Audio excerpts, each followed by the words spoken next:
ত্রিপুরা বিধানসভা youths and sports তাংবেদেকনি Viksit Bharat youth parliament 2026 বান্দাও হাস্টেরি কাইজার হাঙ্করনি সিকলার কেরং রায়দাবাই সিনিমুংমাनै সেন্ট্রাল বাজেট 2026 ককচাপ থানি মানজাখা আর মানজাখা মন্ত্রী রতনলাল নাথ খবৈ নাংকুক নাই আদং রকব।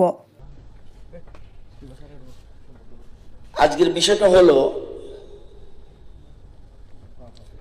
বিকশিত ভারত ইউথ পার্লামেন্ট এবং সাবজেক্টটা দেওয়া হয়েছে খুব সম্ভব সেন্ট্রাল বাজেট 26-27।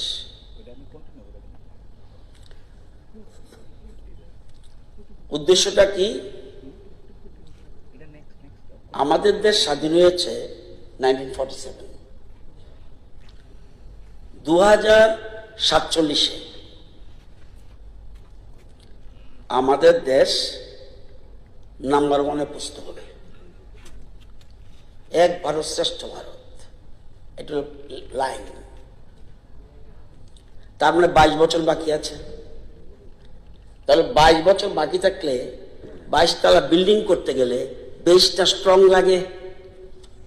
আমার মতো বুড়ো মানুষ দিয়ে হবে না। 22 তলা বিল্ডিং এর বেসটা লাগবে। তো standing in this historic August House today, I have not come merely to deliver a speech. I have come to ignite a fire of thought, a fire of courage, a fire of responsibility, because history bears witness. Whenever the youth awaken, an era reforms. ভারতবর্ষের স্বাধীনতা আন্দোলন হোক, সমাজ সংস্কারের অধ্যায় হোক, প্রতিটি মহান অধ্যায়ের পিছনে ছিল তরুণদের অদম্য স্পৃহা। তারা বয়স ছিল তরুণ, কিন্তু চিন্তা ছিল প্রাজ্ঞ। তারা শক্তিতে বলিয়ান ছিল, কিন্তু লক্ষ্য ছিল মানব মুক্তি। আজও সময় এসেছে নতুন এক জাগরণের। আমাদের সামনে শত্রু বিদেশি শক্তি ছাড়াও আমাদের শত্রু রয়েছে দারিদ্র, বেকারত্ব, অশিক্ষা, বৈষম্য, মূল্যবোধহীনতা। এই সংগ্রামের তলোয়ার নয়, প্রয়োজন চিন্তার ধার। এই লড়াইয়ের রক্ত নয়, প্রয়োজন যুক্তির শক্তি। যদিও প্রধানমন্ত্রী নরেন্দ্র মোদীজির নেতৃত্বে দারিদ্র, বেকারত্ব, অশিক্ষা, বৈষম্য আজ ভারতবর্ষ থেকে অনেকাংশেই কমে গেছে। ডিয়ার ফ্রেন্ডস, আপনারা যারা আছেন, ভারত বিশ্বের বৃহত্তম গণতান্ত্রিক রাষ্ট্র, কিন্তু গণতন্ত্র কেবল ভোট দেওয়ার একটা প্রক্রিয়ার মধ্যে সীমাবদ্ধ নয়। গণতন্ত্র হলো বিবেকের চর্চা, ভিন্ন মতকে সম্মান করার সাহস। ওনার ভিন্ন মত, উনি যে কংগ্রেসের ভিন্ন মত, এই ভিন্ন মতকে সম্মান দেওয়ার সাহস, সত্যের পক্ষে দাঁড়ানোর শক্তি। সংসদ ও বিধানসভা কেবল আইন প্রণয়নের জায়গা নয়।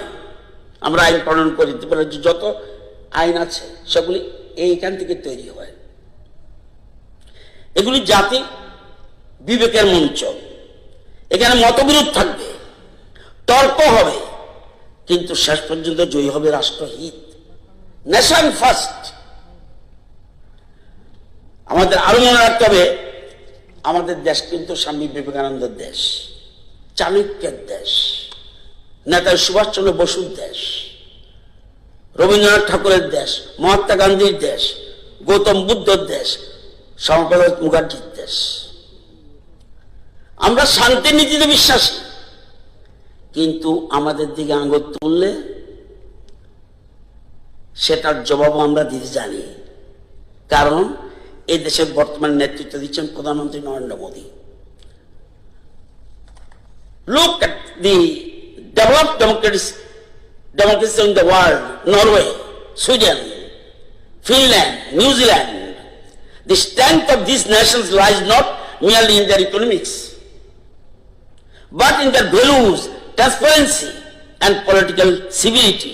Can we not achieve the same? আমরা বুঝতে পারবো না?